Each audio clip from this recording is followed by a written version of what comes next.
I was just going to use the alphabetical thing, but I'm fine. We can reverse it. I can go first this week if you All want. right, go for it. Let me Unless Scott make wants. sure I have you on the right. Oh, boo. See, again, I'm still not used to my. There we go. And it says Steve there now. Isn't that Well, great? Uh, yeah, it does. It does. So, I'm just waiting for the feed to catch oh up. no, But you can start talking because you yeah, know I'm gonna what? start. Yeah, Because you're it's it's there. because I didn't go to college for this or anything. So, It's oh, only look at one that! of my degrees.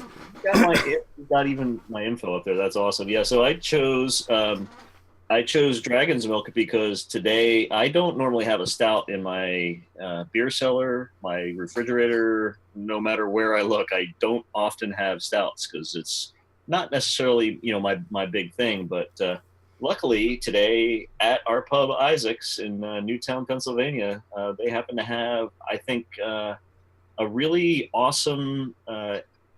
Pretty heavy duty stout, I would call it. Dragon's Milk from New Holland Brewing up in Michigan. Great bourbon barrel aged stout. So yeah, we've got a little punch to this one. And for those of you that saw last week, I had another stout that was 11%. So this is becoming a theme for a guy that's not really a stout guy. But I've had this not only in the bottle, like I'm cracking open right now, fresh here live on the air, but also I've had this several times in the just the regular draft state, and just a really really delicious dark kind of vanilla note style um, bourbon barrel stout. So I got some. I picked up a couple of 12-ounce bottles today. I will probably save one for tomorrow because this will put me to sleep in about an hour, being 11%. But yeah, great. What a great start. I mean, this is, like I said, I am not a stout person. And I can't really say that I'm also much of a bourbon barrel aged kind of a person either, because, there's a lot of great character there, a lot of great flavor, but it also kind of hits me in the gut when you have a really solid bourbon barrel. And I'll tell you what, the more times I've had this particular one above and beyond all, I've really enjoyed this one. So this is a from the heart and from the gut. Cheers. Yeah, Dragon's Milk from New Holland is I think a really good pick. And I was actually going to go looking for, you know what, it might have actually qualified as one of your rule breakers, Ted. Oh, I was just going to go get a pub can of Guinness as not necessarily a stout that you judge all other stouts by. That's a standard. Obviously, Guinness is a standard stout, but I've always enjoyed the pub cans only because you get that little charge of nitro when you crack open the can or the bottle. So you get a little bit more stout cask smooth cascade out of a portable stout like a can or a bottle. But I'll tell you what, this one is definitely on the smooth side for being a bourbon barrel. It's got a nice warmth to it, so this is a delicious wintertime, uh, definitely a wintertime kind of a stout. So cheers. Mm. Yeah, definitely got a lot of vanilla. I call it more of a grape kind of a flavor, but it's not really grapes. It's got that kind of grape twang to it. So the vanilla and the flavors are really really distinct with the bourbon barrel aged stuff. so kind There's of a whole kind of there's like a whole cannons, or because I'm thinking yeah, I grape. think that's probably more like it. Yeah. All right. And New Holland has a bunch of derivatives of Dragon's Milk too. So you'll find, I think Ted earlier when we were getting ready for the show, you were talking about a coconut stout. Yes, yes. We'll get to So, that. That's gonna be so good. there's definitely different kinds of Dragon's Milk, and you'll find that there's a bunch of these. So it's worth kind of poking around in your favorite bottle shop or your favorite pub to see what kind of derivatives they've got. But yeah, Dragon's Milk, New Holland, definitely a top-notch stout for just before International Stout Day. So No, there's is that you said that's a 12 ounce, or is that like a 22? this is 12. Okay. This is a small bottle. Gotcha. I went extreme tonight, I guess, with a giant one, but Yeah, I'd be asleep if I had to do a large bottle of Dragon's Milk tonight. I'd be like, you'd have to mute my microphone remotely, I think. maybe snoozing, right? Yeah, but yeah, cheers, guys. This is this is definitely as far as stouts go, I really dig this one. This one's pretty top notch. I wasn't looking at any of the comments, but Oh yeah, Solar. I had to fix that. Agent 42. He's a legacy type thing.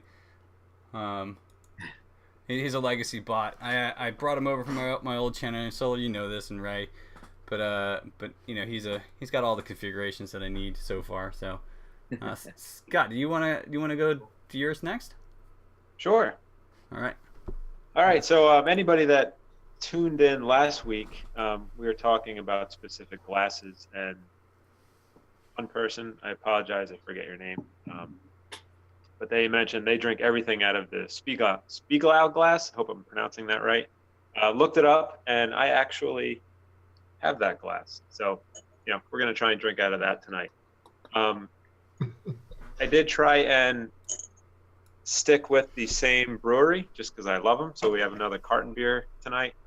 Again, it is high in alcohol. It's sitting at 8.5%. One thing I forgot to mention last week with all Carton beers is they actually give you a recommended temperature to drink them at. So if you flip them over, you'll see the recommended temperature. I don't know if you can read that, but this one, it says to drink recommended starting at 48 degrees Fahrenheit. So took it out of the fridge about an hour ago. So hopefully we're sitting right around that temperature. The Unjunct, this is the first year Carton has brewed it, and a little story behind it. They tried to go with a simple American stout, relying on 4 ingredients, but they got all of their brewers together, and they each brought in, when they were trying to come up with this recipe, they each got together and brought their favorite recipes, and they all sampled each one's favorite recipe. And what they said is with these 4 ingredients, they kind of took a little bit from each of the stouts. So they love this particular stout because, in thinking back to that initial meeting to come up with this recipe, they, depending on the day, depending on the temperature the beer is at, they get a little bit of each of those stouts, which I thought was pretty cool. Unfortunately, we'll never get to experience that because we weren't at that initial meeting, but it just shows the complexity that you can get in a beer with just using 4 ingredients. So let's crack this bad boy open.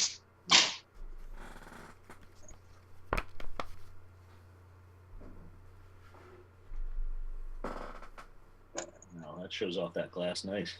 Yeah, that's actually a quite funky glass. And Solar, let me know if my microphone's getting better because I'm closer to the mic here. Yeah, so now you can actually see the glass now that there's something in it. Should probably move it away from in front of my face. So as you can see, your typical stout, nice dark color. You do get some of those ruby colors in it. Get a nice caramel colored head on it. It looks like it's dissipating quite quickly, so it probably won't last around. Giving it a nice smell. I pick up a lot of fruits, even almost some coffee, but let's give it a taste. This is, by the way, this is my first time trying this beer.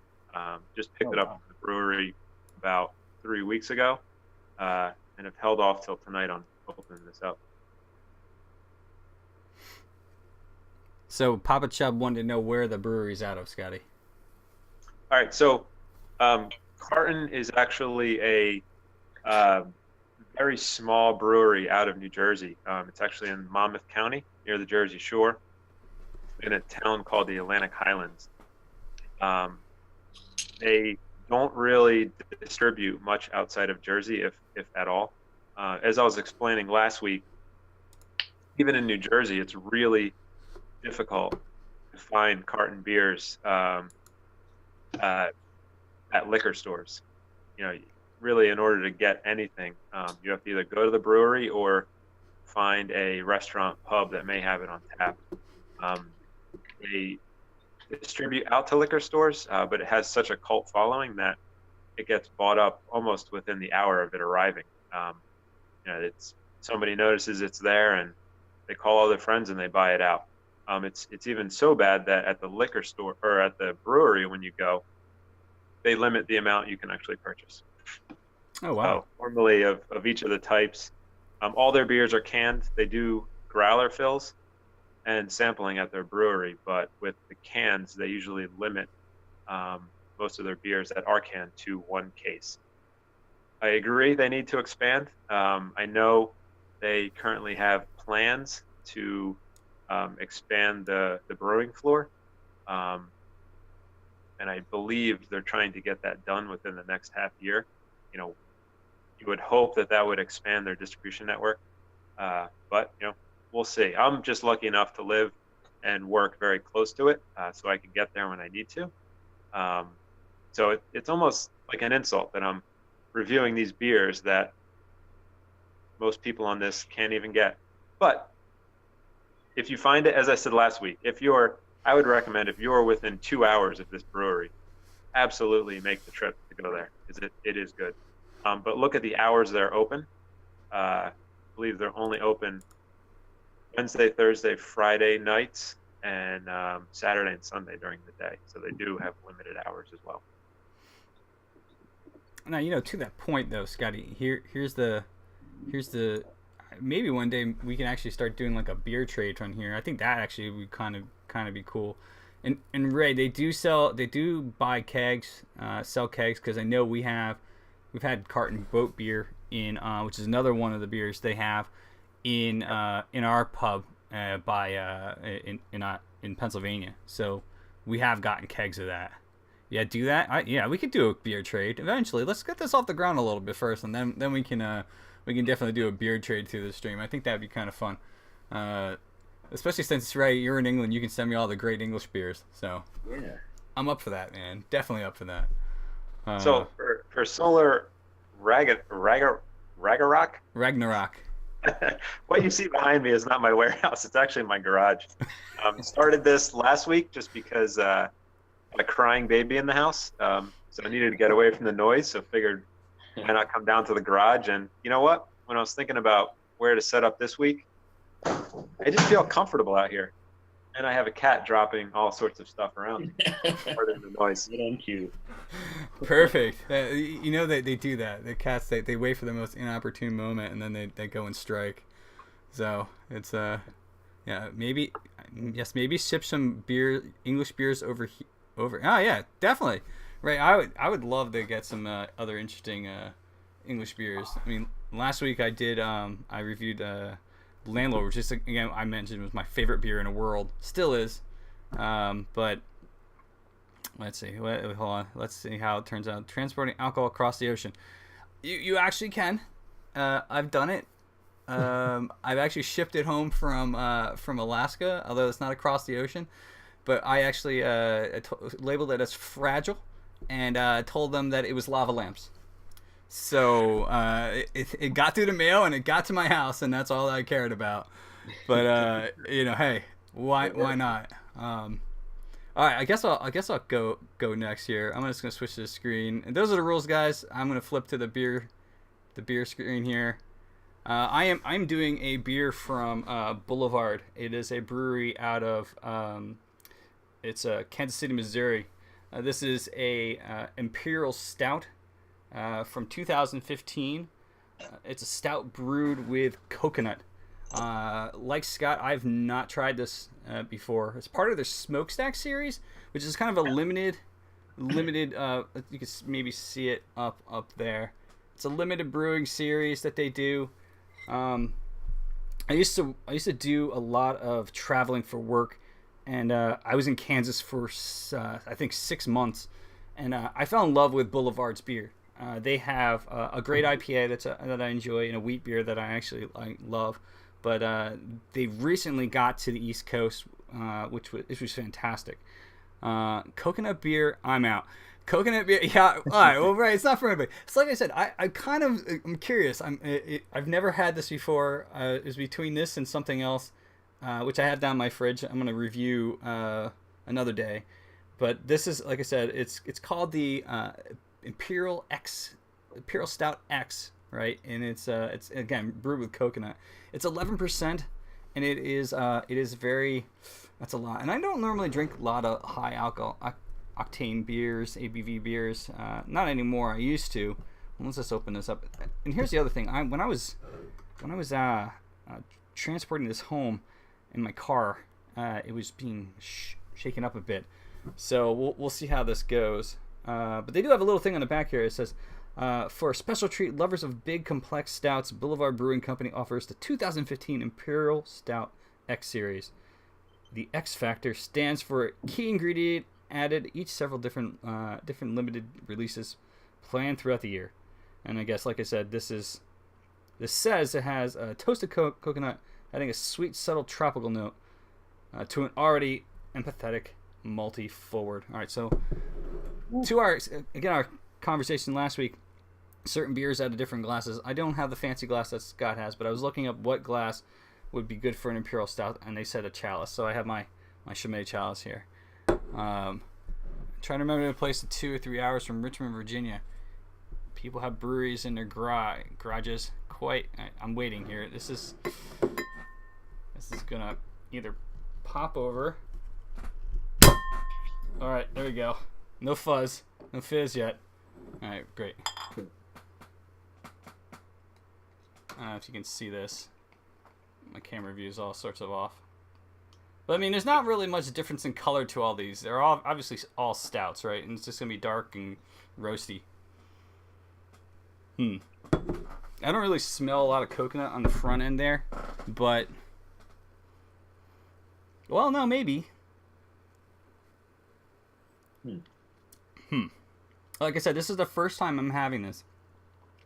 And right, you would not taste there's not a lot of coconut taste in here. Maybe a little subtle coconut, but like it's not like sweet coconut. Look, what's that one beer that not beer, but drink they have. I don't drink hard alcohol that often, but the mixed drink, you guys know what I'm talking about, right? The mixed drink, this white pina colada. It's nothing like that at all. There's not like a huge coconut flavor to it. It definitely has a very nice, like, sweet scent to it. Little malty. The flavor's sweet. I was actually kind of concerned that this was going to be like sickeningly sweet. Like Southern Tier has a lot of different beers that are just super overpowering. I think when the sweetness, like the creme brulee, or even their chocolate stout, which I was considering, but again, too sweet. But like I said, I saw Boulevard, and it has a real soft spot. I have a soft spot in my heart for it. So I said to myself, you know what? I should probably get this and try it out, since I've never had this one before. I'm not sure where else they distribute. I know their main distributing is like I said, they just came to Pennsylvania and New Jersey recently, within the last year. But would you say it's time they're fighting Imperials in Skyrim right now? Well, if they're drinking Imperial Stouts, Solar, then possibly. Yeah, I really like this. This is actually not bad. Like I said, I was really concerned that this was going to be extremely sweet, but it's actually well balanced. I'm not sure if the coconut balances it, but it's very roasty. Still has that maltiness, which I'm recently really loving. There's a brilliant chocolate stout we sell at the pub. It's by Meantime Brewery. Ray, you're gonna have to give me the name of that, because I want to go look that up. We probably have. I don't know if we have it here in the U.S., but I can always check it out. All right. Well, I mean, that's pretty much it. I would suggest this. I mean, if you ever get a chance to have any of Boulevard's beers, this one in particular, I think it's a limited edition. Like I said, every year they brew something new. If you see it, I would say try it. It's worth the try. The coconut's not overpowering. You could smell some of it, but it's not. Is that coconut? Is that you said it's a little bit coconut? Yeah. Is that is it like on the tail end of the sip, or is it like right up front? Well, I mean, it's more like roasted coconut, not like a sweet coconut. So, if you take like a raw piece of coconut and you start gnawing on it, then that's what you kind of get right on the front end. But then it just gets like a little bit sweeter as it goes down. Meantime Brewery, nice. I'm gonna have to look that up. Chocolate porter. Ooh, nice. Thank you, Ray. Appreciate that. So Jeff, this is your first time here, although last week was our first time. So, now you're a veteran. Yeah, now we're gonna be. You're a veteran. You ready to talk about the beer? I think so. Oh shit. So, there you go. All right. The beer that I'm going to review tonight is the Stone Coffee Milk Stout. Stone is pretty widespread as far as being able to get, so I think people probably have definitely had a Stone beer. This is my first time trying this coffee milk stout. I like stouts too. I don't know why I've never had this Stone coffee milk stout, but from what I've read, I don't think I have quite the wealth of knowledge that you guys have kind of displayed of your beers.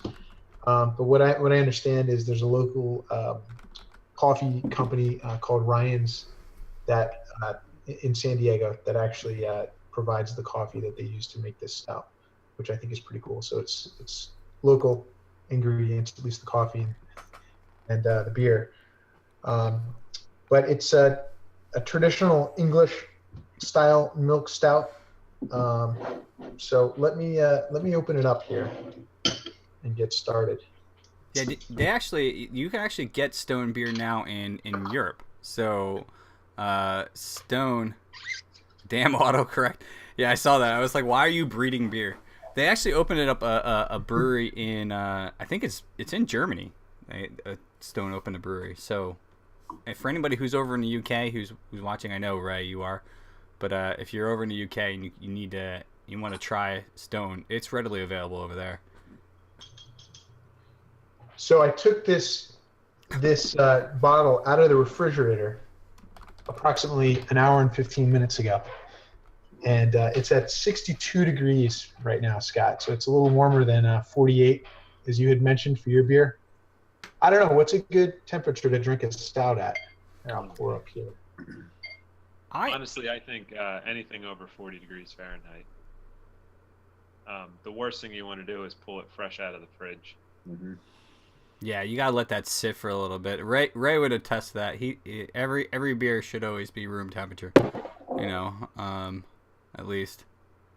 Look at the color of that, though. It's different than your guys. The wide variety of colors of beers here is phenomenal tonight, right? I am red-green colorblind, so for all I know, it might be. But, gray. It's like everything's Jeff, gray. you missed the beer that I reviewed last week. Actually had really neat hints of blue in it. If you looked really closely. Oh, really? Wow. I think that might have just been you guys. So a blueberry beer of some sort. No, I think it was more my color blindness fooling with my eyes. Scott, yeah.